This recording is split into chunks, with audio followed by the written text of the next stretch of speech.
వానల కోసం శాస్త్రం తన పని తను చేస్తుంటే, భక్తి తన దారిలో ప్రార్థిస్తుంది. జడ్చర్లలో జరిగిన ఈ సహస్ర ఘటాభిషేకంపై మీ అభిప్రాయం ఏంటి? కామెంట్ చేసి చెప్పండి. ఇలాంటి స్థానిక వార్తల కోసం జేసీఎల్ న్యూస్ టీవీని వెంటనే షేర్ చేయండి, సపోర్ట్ చేయండి, సబ్స్క్రైబ్ చేయండి.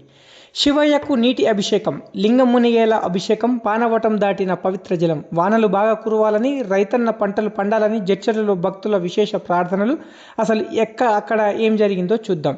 ఎండలు మండుతున్నాయి, వానజాడ కనిపించడం లేదు. రైతన్న ఆకాశం వైపు ఆశగా చూస్తున్నాడు. అలాంటి సమయంలో జడ్చర్ల పట్టణంలోని కన్యకా పరమేశ్వర్ ఆలయ ప్రాంగణంలో ఉన్న శ్రీ నగరేశ్వర స్వామి దేవాలయంలో భక్తులు వినూత్నంగా సహస్ర ఘటాభిషేకం చేశారు. వానలు కురవాలి వానదేవుడా, చెరువులు నిండాలి వానదేవుడా, రైతన్న పొలాలు పచ్చగా కలకలలాడాలి వానదేవుడా అంటూ పాటలు పాడుతూ భజనలు చేస్తూ మా వేద మంత్రాల మధ్యలో శివయ్యకు అభిషేకాలు చేసిర్రు. ఒక ప్రత్యేకత అనిపించింది. వానల కోసం సహస్ర ఘటాభిషేకం చేశారు. ఈ అభిషేకంలో ఓ ప్రత్యేకత కనిపించింది. శివలింగం పూర్తిగా నీటిలో మునిగేలా, పానవటం కూడా నిండిపోయేలా ఆలయ ముఖద్వారం వద్ద తాత్కాలికంగా ఎత్తు ఏర్పాటు చేసి నీటిని నిల్వ ఉంచి అభిషేకం నిర్వహించారు. ఈ దృశ్యం చూసిన భక్తులు దీనిని ఎంతో పవిత్రంగా భావిస్తూ శివనామ స్మరణతో మునిగిపోయారు. వేద పండితులు మంత్రోచ్చారణలు, హరహర మహాదేవ శంభో శంకర్ అంటూ మారుమోగిన నినాదాలు. భక్తులు గోవింద నామ స్మరణతో ఆలయం ఆధ్యాత్మిక వాతావరణంలో మునిగిపోయింది.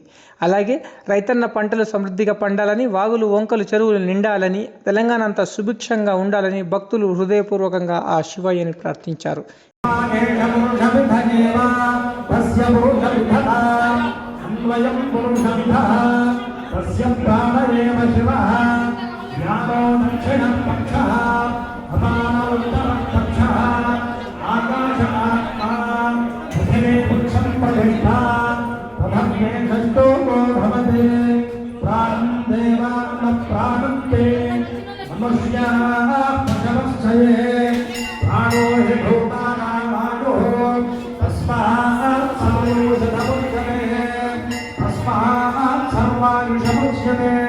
सर्वमेव